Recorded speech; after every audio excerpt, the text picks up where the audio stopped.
बघा, आपण यापूर्वीच्या व्हिडिओमध्ये चेन द वाईस आणि त्याचे दोन प्रकार ऍक्टिव्हाइस आणि पॅसिव्हाइस, तसेच ऍक्टिव्हाइस कसा ओळखायचा आणि पॅसिव्हाइस कसा ओळखायचा ते आपण पाहिलेलं आहे. तसेच त्याचे प्राथमिक नियम सुद्धा आपण पाहिलेले आहे. आता चेन द वाईस अशाच सेंटेन्सचा होतो ज्या सेंटेन्स मध्ये दिलेला जो वर्ब असतो तो ट्रान्झिटिव्ह असतो. इन ट्रान्झिटिव्ह वर्बचा चेन द वाईस होत नाही, म्हणजे ऍक्टिव्हाइसचा पॅसिव्हाइस करता येत नाही आपल्याला इंट्रान्झिटिव्ह व्हर्बचा. आता ट्रान्झिटिव्ह वर्ब आणि इंट्रान्झिटिव्ह वर्ब काय आहे तो आपण या अगोदरच्या व्हिडिओमध्ये पाहिलेला आहे. तसेच ऍक्टिव्हाइस कसा ओळखायचा, तसेच पॅसिव्हाइस कसा ओळखायचा ते सुद्धा आपण या अगोदरच्या व्हिडिओमध्ये पाहिलेला आहे. म्हणजे ऍक्टिव्हाइस आणि पॅसिव्हाइस कसे ओळखायचे, ज्या वाक्यामध्ये सब्जेक्ट हाच डुअर असतो. डुअर म्हणजे वाक्यामध्ये होणारी जी क्रिया आहे ती क्रिया करणारा त्याला डुअर म्हणतात. जसं आय राईट अ लेटर, म्हणजे लेटर लिहिण्याची जी क्रिया आहे ते आयच करत आहे, म्हणजे आय हा डुअर आहे. आणि आय राईट अ लेटर या वाक्यामध्ये आय हा सब्जेक्ट सुद्धा आहे, म्हणजे सब्जेक्ट पण आहे तो डुअर पण आहे, म्हणजे ते वाक्य ऍक्टिव्हाइसचं झालेलं आहे. तसेच पॅसिव्हाइसचं वाक्य जसं English is being taught by me, म्हणजे इंग्लिश हा या वाक्यामध्ये इंग्लिश हा सब्जेक्ट आहे आणि मी हा डुअर आहे, म्हणजे हे मी सब्जेक्ट आणि डुअर हे दोन्ही वेगवेगळे आहे, ते वाक्य पॅसिव्हाइसचं होते. तर त्याच्यानंतर आपण नियम पाहिलेला आहे की ऍक्टिव्हाइसचा जो ऑब्जेक्ट असते तो पॅसिव्हाइस मध्ये सब्जेक्ट होते, त्याच्यानंतर ऍक्टिव्हाइसचा जो सब्जेक्ट असते तो पॅसिव्हाइस मध्ये ऑब्जेक्ट होतो, है ना. त्याच्यानंतर पॅसिव्हाइस मध्ये जो आपण सब्जेक्ट घेतलेला असतो त्याच्यानुसार आपण हेल्पिंग वर्ब लावतो आणि वर्बचा थर्ड फॉर्म येतो. आणि त्याच्यानंतर ऍक्टिव्हाइस मधला जो सब्जेक्ट आपण पॅसिव्हाइस मध्ये ऑब्जेक्ट बनवलेला आहे तर त्याच्या अगोदर बाय लावावं लागते. आता त्याच्यानंतर आपण काल अगोदरच्या व्हिडिओमध्ये सिंपल प्रेझेंट टेन्सचा ऍक्टिव्हाइसचा पॅसिव्हाइस कसा करायचा ते आपण पाहिलेलं आहे. आता सिंपल प्रेझेंट टेन्सचं स्ट्रक्चर काय असते, V1 किंवा मग डू डज. तर त्याचा आपण ऍक्टिव्हाइसचा पॅसिव्हाइस कसा करतो, एम इज आर याच्यापैकी, म्हणजे सब्जेक्ट नुसार एम इज आर याच्यापैकी हेल्पिंग वर्ब घ्यावं लागते आपल्याला सब्जेक्ट नुसार. आणि त्याच्यानंतर V3 आपण पाहिलेला आहे. प्रत्येक सेंटेन्सच्या प्रकारामध्ये V3 येणारच आहे ऍक्टिव्हाइसचा पॅसिव्हाइस करताना. तर आपण आजच्या या व्हिडिओमध्ये आपण प्रेझेंट कंटिन्युअस टेन्स, बघा प्रेझेंट कंटिन्युअस टेन्स याचा ऍक्टिव्हाइसचा पॅसिव्हाइस कसा करायचा ते बघूया. आता बघा, प्रेझेंट कंटिन्युअस टेन्स याचं ऍक्टिव्हाइस मध्ये स्ट्रक्चर काय असते, am is are V1 plus ING, V plus ING, म्हणजे व्हर्ब प्लस आयएनजी. बघा, एम इज आर आणि व्हर्ब प्लस आयएनजी. आपल्याला माहित आहे आय सोबत एम असते, सिंगुलर जे असतात सिंगुलर सब्जेक्ट त्याच्यासोबत इज असते, आणि यू किंवा मग प्लुरल जे सब्जेक्ट असतात त्याच्यासोबत आर असते, आणि व्ही प्लस आयएनजी. हा झाला ऍक्टिव्हाइसचा स्ट्रक्चर प्रेझेंट कंटिन्युअस टेन्स मध्ये. आता या दिलेले वाक्य जर याच्यात असेल, प्रेझेंट कंटिन्युअस टेन्स मध्ये असेल, तर त्याचा आपण ऍक्टिव्हाइसचा पॅसिव्हाइस कसा करायचा आता ते बघूया आपण. पॅसिव्हाइस मध्ये काय असते, am is are according to subject, म्हणजे सब्जेक्ट नुसार एम लागते की इज लागते, आर लागते, ते आपल्याला सब्जेक्ट नुसार बघावं लागते. आपण इथे सांगितलेलंच आहे, आय सोबत एम आहे, सिंगुलर सोबत इज आहे ना. त्याच्यानंतर यू आणि प्लुरल सोबत आर लागत असते. त्याच्यानंतर यात एक नवीन शब्द ऍड होतो, बीइंग. लक्षात ठेवा हा शब्द. बघा, बीइंग हा एक नवीन शब्द ऍड होतो, आणि V3 म्हणजे व्हर्बचा थर्ड फॉर्म, हे तर प्रत्येक याच्यात असते. आता बघा, आपण एखादं सेंटेन्स घेऊन बघूया. बघा, आता इथे बघा, हे I am writing a letter हे एक सेंटेन्स आहे. हे ऍक्टिव्हाइस मध्ये आपण पाहिलेलं आहे. इथे बघा, I am writing a letter या वाक्यामध्ये आय हा सब्जेक्ट आहे आणि तो डुअर सुद्धा आहे, म्हणजे हे वाक्य ऍक्टिव्हाइस मध्ये आहे. आता याला पॅसिव्हाइस मध्ये रूपांतर कसं करायचं बघा, आपण पाहिलेलं आहे ऍक्टिव्हाइस मध्ये जे ऑब्जेक्ट असते, बघा ऍक्टिव्हाइस मध्ये जे ऑब्जेक्ट असते ते पॅसिव्हाइस मध्ये सब्जेक्ट बनून जाते, अ लेटर.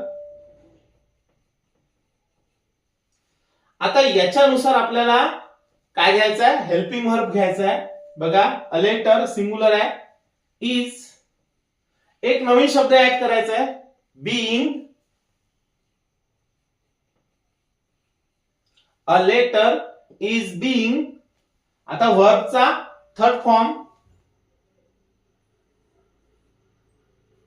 रिटन, बघा a letter is being written, त्याच्यानंतर बाय, आणि सर्वात शेवटी काय येणार आहे, ऍक्टिव्हचा जो सब्जेक्ट होता तो आता ऑब्जेक्ट बनेल, आयचा काय होतो, मी.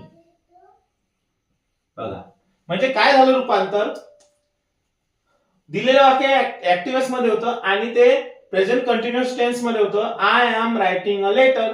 मग आपण या वाक्यामध्ये जो ऑब्जेक्ट आहे तो सर्वप्रथम इथे सब्जेक्ट बनवला त्याचा, त्याच्यानंतर या सब्जेक्ट नुसार आपण हेल्पिंग वर्ब घेतलं यातलं, त्याच्यानंतर हा एक नवीन शब्द ऍड झाला इथे बीइंग, कारण ते प्रेझेंट कंटिन्युअस टेन्स आहे, बीइंग हा शब्द ऍड केला तिथे, आणि वर्बचा थर्ड फॉर्म, त्याच्यानंतर बाय, आणि सर्वात शेवटी ऍक्टिव्ह मध्ये जो सब्जेक्ट होता आय त्याचा आपण इथे ऑब्जेक्ट बनवला मी. बघा त्याच्यानंतर आणखी एक सेंटेन्स आपण त्याचं रूपांतर करून बघूया. बघा इथे I am taking a class. आता बघा हा जो ऑब्जेक्ट आहे याला आपण सब्जेक्ट म्हणून अ क्लास, अ क्लास. आता सिंगुलर आहे इज, एक नवीन शब्द ऍड करायचा तो बीइंग. बघा a class is being taken by me. बघा आपण काय केलं, हा जो ऑब्जेक्ट होता याचा सब्जेक्ट बनवला, त्यानंतर याच्यानुसार हा हेल्पिंग वर्ब घेतला इज, सिंगुलर आहे म्हणून इज, आणि बीइंग हा एक शब्द ऍड केला, तसं वर्बचा थर्ड फॉर्म टेकन आणि बाय लावल्यानंतर, आणि सर्वात शेवटी आयचा काय झाला, मी. म्हणजे अशा पद्धतीने आपण प्रेझेंट कंटिन्युअस टेन्सचा ऍक्टिव्हाइजचा पॅसिव्हाइज करू शकतो. बघा अगदी सोपं आहे. आता पुन्हा एक वेळा तुम्हाला सांगतो, प्रेझेंट कंटिन्युअस टेन्स याचं स्ट्रक्चर काय असते, एम इज आर, याच्यापैकी एक अकॉर्डिंग टू सब्जेक्ट नुसार व्ही प्लस आयएनजी, म्हणजे व्हर्बला आयएनजी लागलेलं असते. तर पॅसिव्हाइज मध्ये काय करायचं, आपल्याला एम इज आर घ्यावं लागेल, ठीक आहे. आणि जे आपल्या अगोदरचे जे नियम घेतलेले आपण की त्यातला जो ऑब्जेक्ट आहे तो सब्जेक्ट करणे, सब्जेक्ट आहे तो ते तर करावंच लागते, पण हे जे आहे म्हणजे सब्जेक्ट नुसार आपल्याला एम इज आर घ्यावं लागेल. नंतर हा एक नवीन शब्द ऍड करावा लागेल बीइंग प्रेझेंट कंटिन्युअस टेन्स मध्ये, आणि त्याच्यानंतर V3 म्हणजे वर्बचा थर्ड फॉर्म. इथे आपण सेंटेन्स बघितलेला आहे, I am writing a letter. इथचा जो हा ऑब्जेक्ट होता इथे आपण त्याला सब्जेक्ट केलं, याच्यानुसार आपण हेल्पिंग वर्ब घेतलं, हा एक नवीन शब्द ऍड केला, वर्बचा थर्ड फॉर्म इथे लिहिला, त्याच्यानंतर बाय, आणि सर्वात शेवटी आयचा काय झाला, मी. म्हणजे इथे हा सब्जेक्ट होता, इथे हा ऑब्जेक्ट बनला. त्यानंतर पुन्हा एक वाक्य बघितलं, I am taking a class. A class हा ऑब्जेक्ट आहे, इथे घेतला आपण, त्याच्यानंतर इज लिहिला हेल्पिंग वर्ब याच्यानुसार, सब्जेक्ट नुसार, त्यानंतर बीइंग हा एक शब्द ऍड केला, आणि वर्बचा थर्ड फॉर्म बाय, आणि सर्वात शेवटी आयचा काय झाला, मी, म्हणजे ऑब्जेक्ट. आय हा सब्जेक्ट होता, इथे झाला ऑब्जेक्ट. अशा पद्धतीने आपण प्रेझेंट कंटिन्युअस टेन्सचा ऍक्टिव्हाइजचा पॅसिव्हाइज करू शकतो. आताच आपण प्रेझेंट कंटिन्युअस टेन्सचा ऍक्टिव्हाइजचा पॅसिव्हाइज कसा करायचा ते बघितलेलं आहे. तर आता आपण प्रेझेंट परफेक्ट टेन्सचा ऍक्टिव्हाइजचा पॅसिव्हाइज कसा करायचा ते बघणार आहोत. आता बघा प्रेझेंट परफेक्ट टेन्सचा ऍक्टिव्हाइज मध्ये स्ट्रक्चर काय असते, हॅज किंवा हॅव आणि V3. तसेच आपल्याला पॅसिव्हाइज मध्ये काय करावं लागते, हॅज किंवा हॅव प्लस, आता हा एक नवीन शब्द ऍड करायचा. जसं कंटिन्युअस मध्ये बीइंग हा शब्द आपण ऍड केलेला होता कंटिन्युअस मध्ये, तसा इथे हा बीन शब्द ऍड करायचा प्लस V3 म्हणजे व्हर्बचा थर्ड फॉर्म. आता बघा, आता हॅव आणि हॅज आपण म्हणजे कोणत्या सब्जेक्टला लावायचं, बघा आपल्याला माहित आहे जे सिंगुलर असतं, समजा ही शी इट, त्याच्यासोबत आपण हॅज लावत असतो. त्याच्यानंतर आय, आय आणि यू, तसंच बाकीचे जे प्लुरल असतात त्याच्यासोबत आपण हॅव लावत असतो. आता लक्ष द्या, आता इथे एक सेंटेन्स दिलेला आहे, या सेंटेन्सचा आपण ऍक्टिव्हाइजचा पॅसिव्हाइज करून बघूया. आता बघा आपल्याला माहित आहे की हे जे दिलेलं वाक्य आहे हे ऍक्टिव्हाइज मध्ये आहे. हे कशावरून ओळखतो आपण, याचा सब्जेक्ट आणि जो डुअर आहे तो एकच आहे.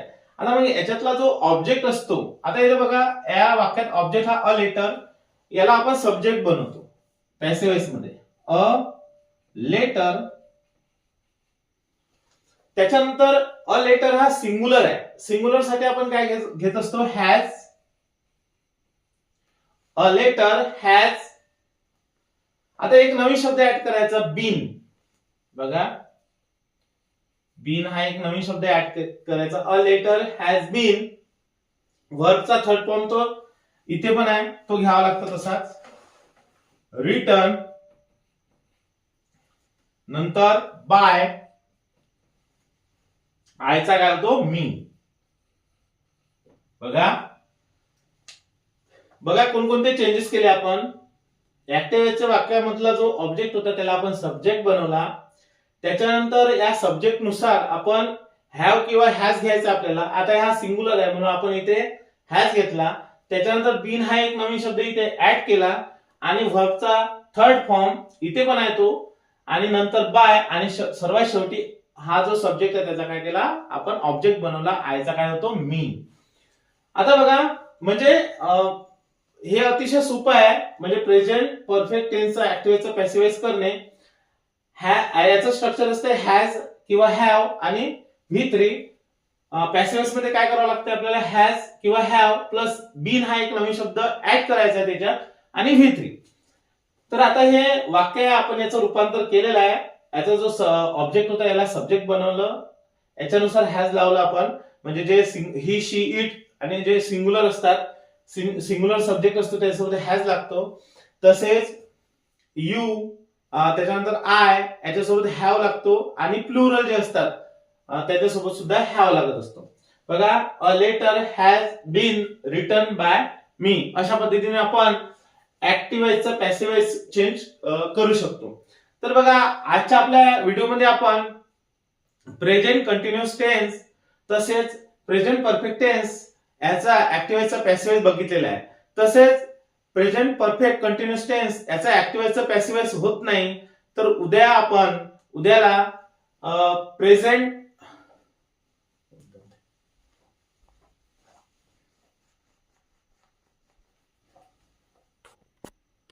आजच्या आपल्या या व्हिडिओमध्ये आपण प्रेझेंट कंटिन्युअस टेन्स तसेच प्रेझेंट परफेक्ट टेन्स याचा ऍक्टिव्हाइजचा पॅसिव्हाइज बघितलेला आहे.